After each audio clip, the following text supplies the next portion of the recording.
Johnny Dollar. Pat McCracken, Johnny. How's the weather in Palm Springs? A blonde in a bikini just melted past my poolside window. Goodbye now. Oh, don't hang up. Johnny, this job's just a few miles north of where you are. It'll take maybe a day to clear it up. Hey, you said that last Christmas, Pat, and I got trapped in a blizzard. This season, I soak in the sun. Happy New Year. John boy, we have a bonus list in this office. Your name could be on it. Near where I am, huh? It's a ghost town named Calico. An old prospector named Kringle is breathing his last up there. I thought old prospectors never died. He wants to change the beneficiary on his $50,000 policy, but a nephew, Ned Kringle, threatened suit if we let him. So you contact our agent, Gene Craig, in Barstow. Who's the new beneficiary? Carmen Kringle. Carmen? A borough. A borough? Yeah. If I don't hear from you, Johnny, Merry Christmas.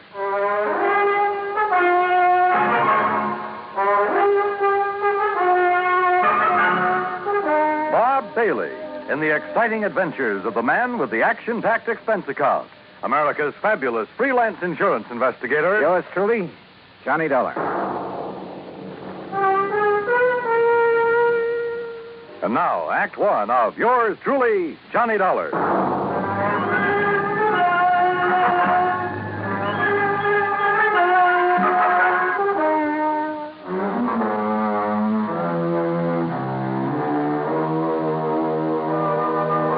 Expense account submitted by Special Investigator Johnny Dollar to the Home Office, Universal Adjustment Bureau, Hartford, Connecticut. Following is an account of expenses incurred during my investigation of the Carmen Kringle matter. Expense account item 1, $1.40. Telegram to Gene Craig in Barstow telling him where and when to meet me. Item 2, $50 even to Al Sterner for his charter plane to the ghost town of Calico. The guidebook says there's something about desert country that's good for the soul. And in spite of the air bumps, I got a panoramic view of the Great Mojave that took my breath away. The sun's setting rays hit the weird mineral stratas of the Calico Range and turned them into a patchwork of beauty. Night comes quickly in this country, and I turned to Al when a Christmas tree cluster of blinking lights appeared under our wings. By way of answer, he put the plane into a glide and set us down on the smooth surface of a dry lake bed.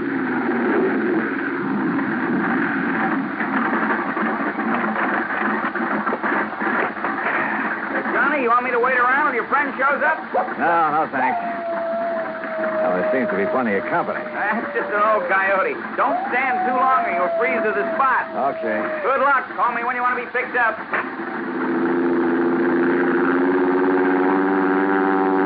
I watched Al's plane until it was swallowed by the darkness. Then suddenly I got that feeling in the hair on the back of my neck that I wasn't alone. The moon was up enough to make out shadows, and silhouetted in a circle around me was a strange collection of figures. One of the pack moved toward me. And for a crazy second, I thought I'd bumped into Santa Claus's reindeer. Then a car without lights came rushing at me. The headlights slammed on, and I got a glimpse of a donkey herd scattering into the night.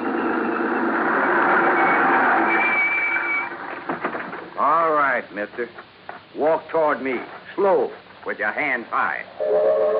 I've learned never to argue with a Winchester 94, so I followed orders. I spotted the weaving headlamps of another car approaching and prayed it was the agent, Gene Craig. Close enough, Sonny. I can pop the rattlers off a sidewind at 60 yards. So don't you make no sudden move. He was maybe 60 with gray sideburns and a frosty goatee. A marshal's badge was pinned to his leather jacket. All right, now, mister. Marshal, that's all right. That's Mr. Dollar. Huh? I was supposed to meet him earlier. I'm awfully sorry, Mr. Dollar. I'm Gene Craig. Huh? I couldn't get here until I drove Doc Spangler up to Chris. He's had another setback, Marshal. Yeah, some darn fool let down a rail on his corral, and Chris Kringle's whole herd got loose. He don't give a chuck for most of them, though, except Carmen. Now he's fretting because she's running wild. Almost had him tracked down when this here fella showed up. If you vouch for him, huh, Gene? You are Johnny Dollar, aren't you? Well, a frozen facsimile. Come on, I'll drive you into Calico. You tell Chris that I'll have his Carmen back in the corral before the moon's full. And, Gene. Yeah, Marshal. Tell the old sourdough to stay alive, will you? We need him around here. Sorry about mistaking you, Mr. Dollar.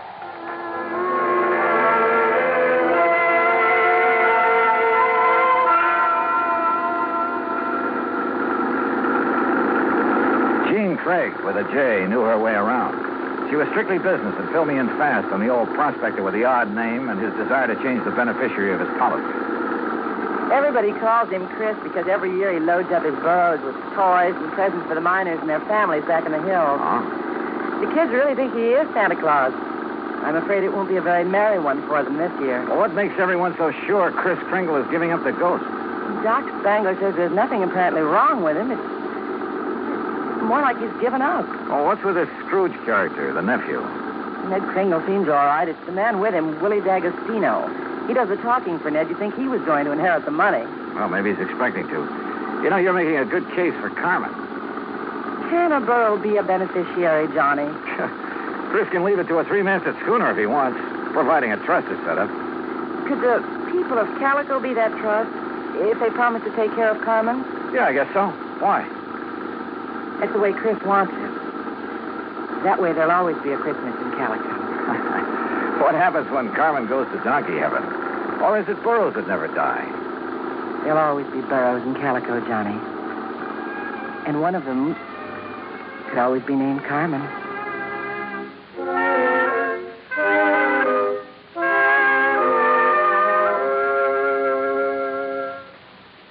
Act two of yours truly, Johnny Dollar, in a moment. Act two of yours truly, Johnny Dollar, and the Carmen Kringle matter.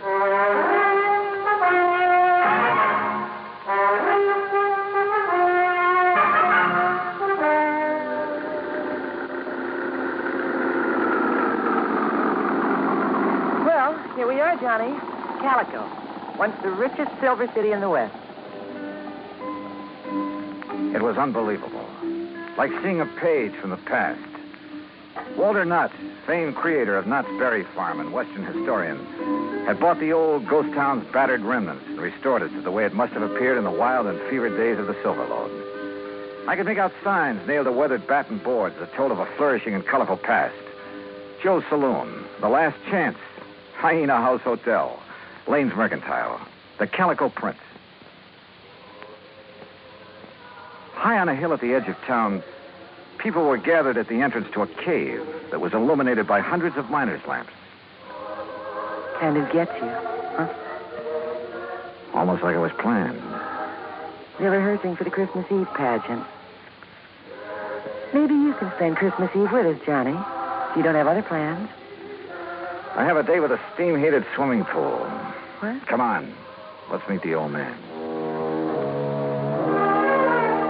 Expense account item 3, $100 for a quart of perfume or a mink scarf, anything to wipe the hurt look off of Jean Craig's face.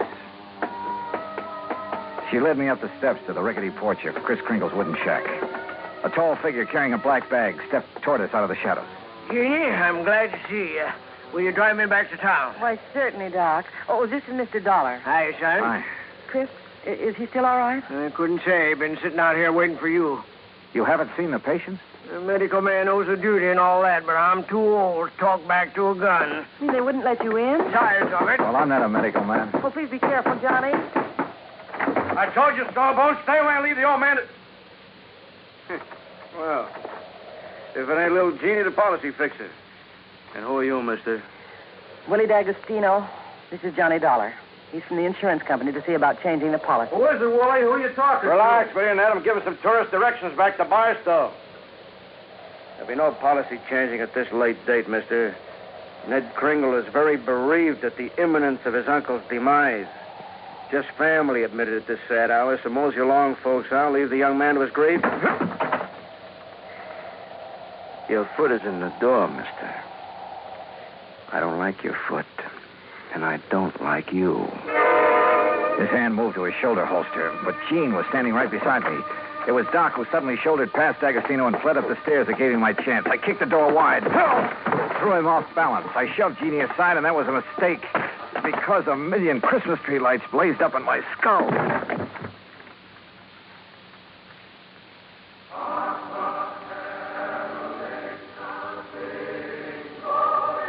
Then slowly the tree lights faded away, and I saw Jeannie fussing over me and looking worried.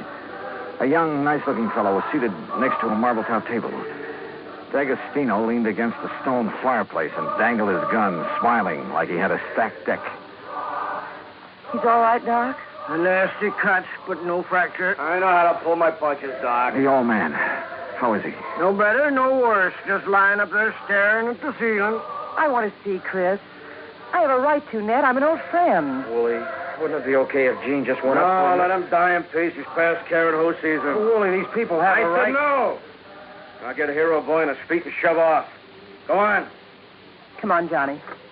Help me, Doc. How's it going to feel, Ned? Sharing blood money with a hoodlum. Your uncle paid for that policy with a pick and a shovel. It took a lot of years, a lot of sweat. And he's had your name on that policy ever since you were born. Oh, man, Kringle never saw pay dirt in his life. Ned had given money to live on, paid the premiums on his policy. Chris was always tapping the kid, claiming he had a new find. He was going to mine $1 million. Wait, shut up. The old man's dying.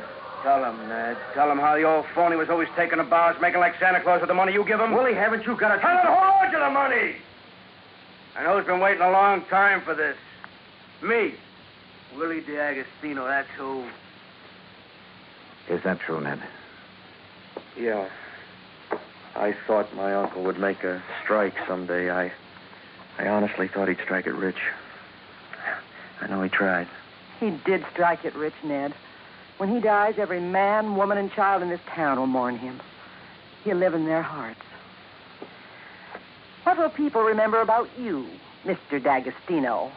All right, get out and stay out before I...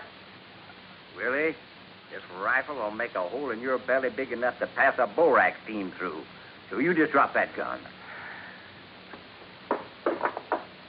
Well, I don't know what the shouting's about, but you're guilty of carrying sidearms. You're threatening violence, Mr. D'Agostino. And ain't nobody does that in Calico, long as I'm the marshal. Now, you better get. Ed Noller, I love you. So let Gladys hear that. Well, I'll see how Chris is. Doc, you tell the old buzzard that I got his Carmen back in the corral. Jingle bells and all. Yeah, nice work, Ed. Now, what's holding you, mister? Okay. All right, let's go, Ned. Let the squares have a round, huh? I'm going to stay here, Willie. I want to be here when Chris... Hey, that's a good idea. That way, no fooling around with the will, huh? Smart kid, that Ned. See you at the funeral, huh? I'll go up now. You were wonderful, Marshal. And you too, Johnny. Oh, yeah, sure. I take a nice sock on the head. Say, you folks better come up, too. Chris wants to say something. Oh, wait a second. I forget on this. The corral. Come on.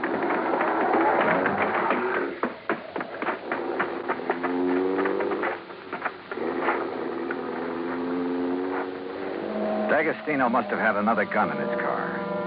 One of the bullets had found the mark he intended. Willie Boy wasn't taking any chances that Carmen Kringle would inherit $50,000. We found the burro lying on her side, quite dead. Jingle bells and all.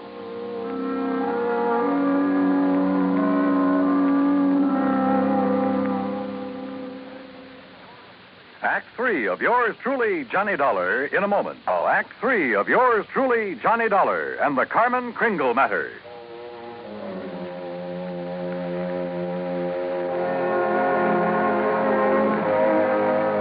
Oh, Marshal. Johnny, how could you have been so cruel? Carmen dead. It's just not right. Yeah, I figured D'Agostino might be mean enough to try killing Chris's pet burro. We can't tell him about it. It would kill him for sure. You'll have to know the truth, Gene. You'll have to decide about the will. Yeah, truth is always the best. And easy this time. Easy? Huh? Yeah, I'll just take these bells off of this poor little feller, and I'll put them where they belong. Carmen? What? Carmen, mosey over here now. Well, you pulled a switch. You put these bells on another boat. Yeah. I didn't trust that greasy character, and I was right. And nice girl, Carmen. Oh, I'll be. Now, you folks going up and see old Chris. I'll keep an eye on this here $50,000 jackass. That's the way it's going to be, ain't it, Johnny? Yes, sir. That's the way it's going to be. But I was wrong. The roly-poly little old man in the four-poster bed with his white whiskers resting on the quilt changed his mind again. Even after hearing about how the marshal saved Carmen. I wasn't going to scratch Ned's name off of that insurance, Mr. Dollar.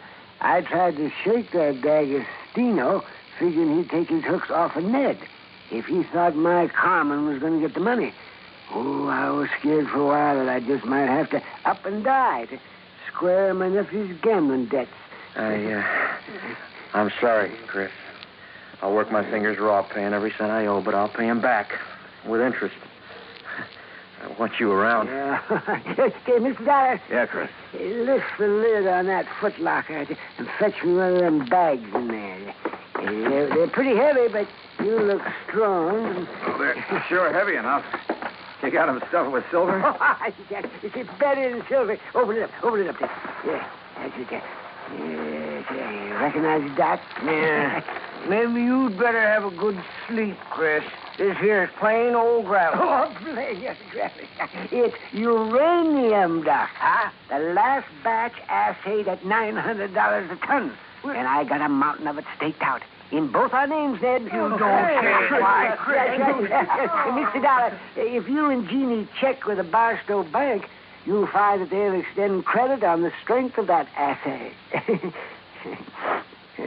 You reckon you can spend 2 days buying enough presents so as we won't disappoint the folks hereabouts?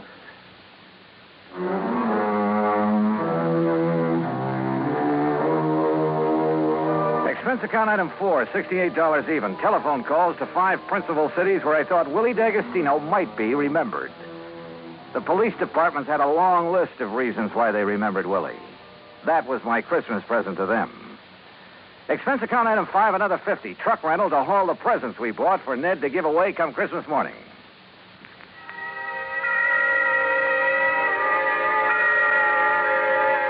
And then it was Christmas Eve. We sat on the Kringle's porch and watched the procession up to the Maggie mine. The flickering lights from the miners' lamps reflecting on the faces of the happy children.